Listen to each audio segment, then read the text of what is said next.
Salut la famille X, c'est X, bienvenue sur ma chaîne pour une nouvelle vidéo. Alors de quoi allons-nous parler dans la vidéo d'aujourd'hui? Eh bien je vais répondre à une question que l'on m'a posée maintes et maintes fois dans mes vidéos ou en balade moto. Quel est l'écran que tu as au milieu de ton poste de pilotage? À côté de ton téléphone, qu'est-ce que c'est? Il faut savoir que j'adore les gadgets, vraiment j'adore les gadgets. Et donc quand j'ai acheté ma moto, j'avais décidé de mettre en place une dashcam. Et c'est tout simplement un système dashcam que j'ai sur ma moto. Et c'est un système qui remplit aussi d'autres fonctions. En plus de la dashcam, j'ai la pression et la température de mon pneu avant et de mon pneu arrière. J'ai aussi ma vitesse GPS, donc ma vitesse réelle et non la vitesse du compteur qui peut être biaisé. Je peux afficher le retour de la caméra arrière en plein écran, ce qui peut me servir à checker mes angles morts ou voir si j'ai pas une voiture qui me colle un peu trop au train. Et voilà, j'ai quelques petites fonctions dessus qui sont super sympas et que je vais vous présenter dans cette vidéo. On ne perd pas plus de temps, je vous amène directement devant la machine et on fait le tour des fonctionnalités.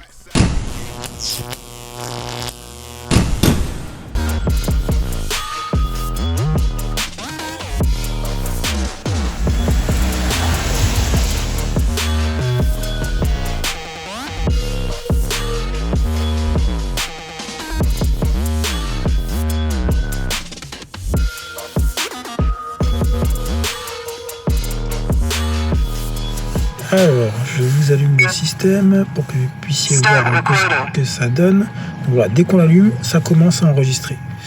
Je peux manipuler donc ici. Je peux changer la caméra. Donc là, c'est la caméra arrière. J'ai un split screen, caméra arrière, caméra avant. Split screen, caméra arrière, caméra avant. Et je peux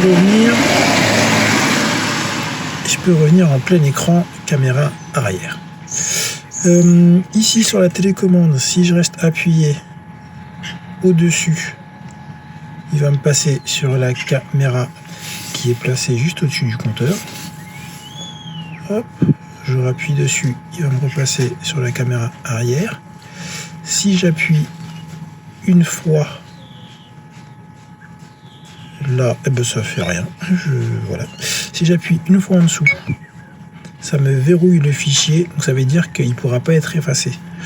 Si jamais il y a un accident ou quoi, j'appuie ici, le fichier est verrouillé. Si j'appuie ici sur OK, je peux faire du 0 à 100. Il va me calculer ma vitesse sur 0 à 100 km/h.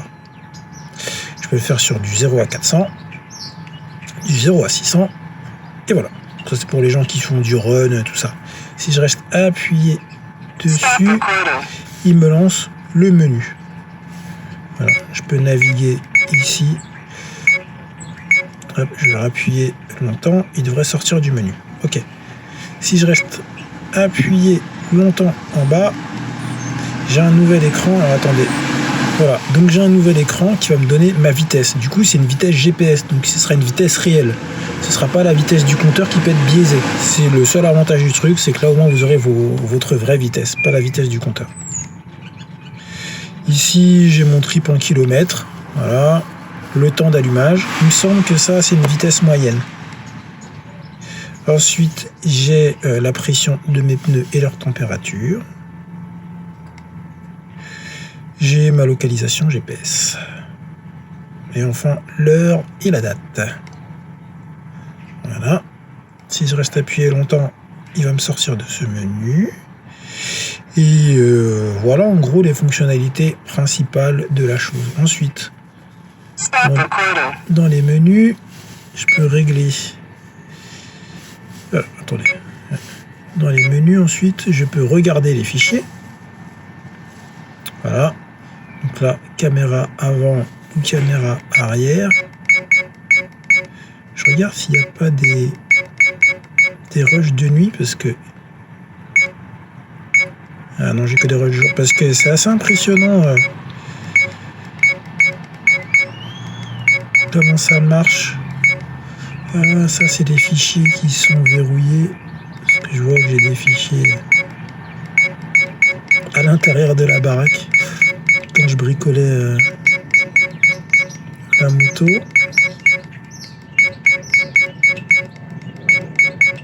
J'en ai un paquet. Hein.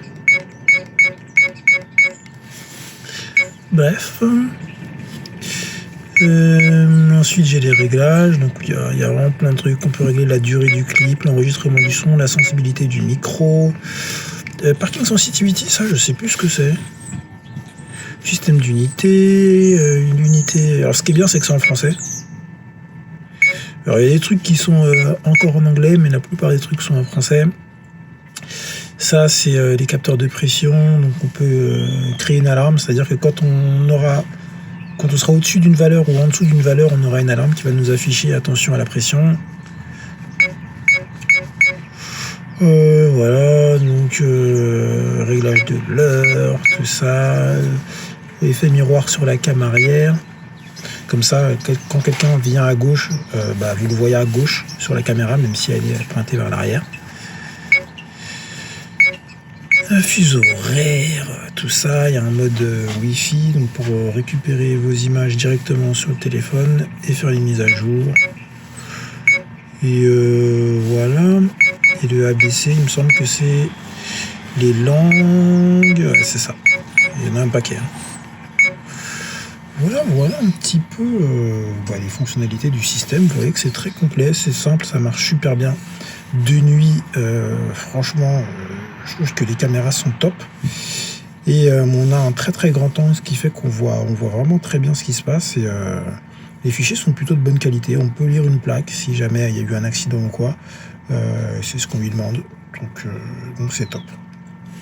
Ça va enregistrer en boucle, c'est-à-dire que les anciens fichiers vont être effacés, sauf ceux que vous avez lockés en appuyant sur le bouton là. Si je dis pas de bêtises, c'est comment déjà qu'on lock? Ouais, c'est ça. Quand on appuie sur le bouton du bas, ça lock et donc du coup les fichiers sont pas effacés. Voilà. Que vous dire de plus? Non, c'est tout. Je pense qu'on a fait un rapide tour des fonctionnalités de ce petit système de dashcam.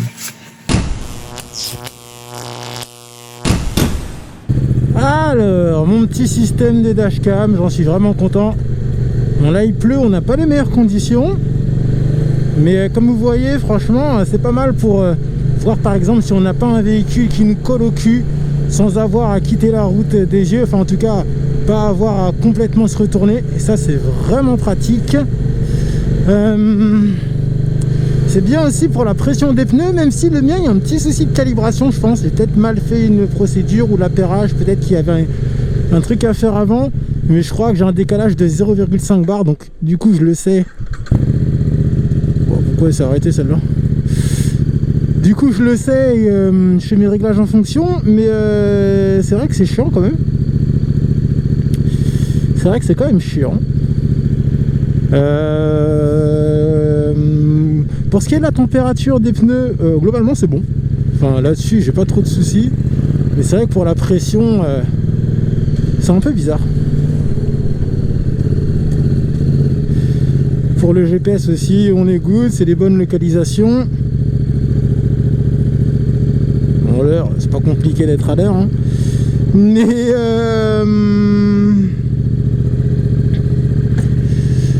ce qui est cool avec le kilométrage, c'est que, je sais pas comme si je vous l'ai dit, mais souvent les capteurs, les compteurs de vitesse sur les motos sont un petit peu optimistes.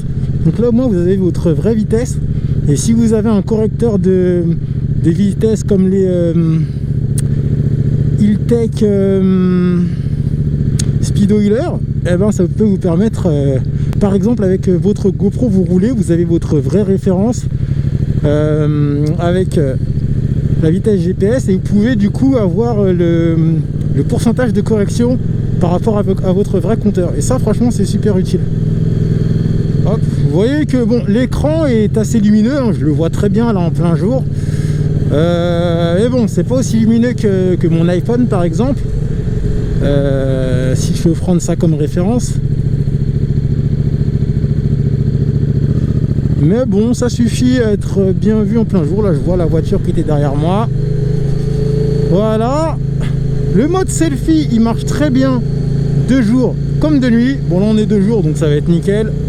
Vous allez bien voir ma gueule en train de rouler. C'est top. Mais aussi de nuit, ça marche super bien. Et je suis globalement assez impressionné par la qualité d'image du système de nuit. C'est franchement bluffant. petites caméras là sont très sensibles. Donc ça vous assure de bien voir, même de nuit, si jamais vous avez un accident qui se passe de nuit et que vous avez besoin de lire la plaque de la personne après coup avec qui vous avez eu un accident, et ben même de nuit vous n'aurez aucun mal à le faire. Et ça, c'est vraiment top de chez top. Que vous dire de plus sur ce petit système? Je pense qu'on a vraiment fait le tour. Ça fait maintenant plusieurs mois que j'utilise et franchement, j'en suis pleinement satisfait. Voilà. Je vous mettrai des références si jamais vous voulez vous équiper de ce système pour votre moto. Ce sera dans la description comme d'habitude. Et puis nous, on va rentrer à la maison pour faire une petite conclusion. C'est nouveau ça, cette espèce de dodane, ça y était pas avant ça. Ça fait les petits aménagements. Oh purée, il pleut, fait chier. Ah là là, mais quel temps de merde. Bon, au moins il fait bon, c'est déjà ça. Parce qu'on est quand même en plein hiver. Et il fait assez bon pour pouvoir rouler à moto. C'est pas gelé, il n'y a pas de verglas. Contrairement aux derniers jours, c'était compliqué de rouler. Donc là j'ai mon trip. Ça fait 2 km que je roule. Ça fait 7 minutes que j'ai allumé la moto. Et j'ai une vitesse moyenne de 16 km/h. Enfin bref. Voilà, c'est le genre de gadget que j'affectionne et que l'on va tester d'ailleurs sur la chaîne. J'ai reçu un autre système Android Auto Apple CarPlay pour la moto de chez CarPurite que l'on va tester très bientôt. Et encore un autre système que je trouve incroyable. Vraiment, il est fou. De la marque Shiji, il y a tellement de choses à dire dessus. J'essaie de vous négocier peut-être un giveaway qu'ils envoient une deuxième unité à vous faire gagner. Voilà, c'est encore en négociation, mais voilà, on en parle très vite. C'est un gadget incroyable. Et bien voilà, nous arrivons à la fin de cette vidéo. J'espère qu'elle vous a plu. Si c'est le cas, n'hésitez pas à mettre un petit pouce bleu, à vous abonner en n'oubliant pas de cliquer sur la petite cloche pour être prévenu de toutes les vidéos à venir. N'hésitez pas à commenter pour que l'on puisse tous échanger, à partager la vidéo à vos proches, à n'importe qui, si ça vous chante, à des amis, à votre compagne. Voilà, faites-vous plaisir. Et je vous dis à très bientôt pour de nouvelles aventures en vidéo.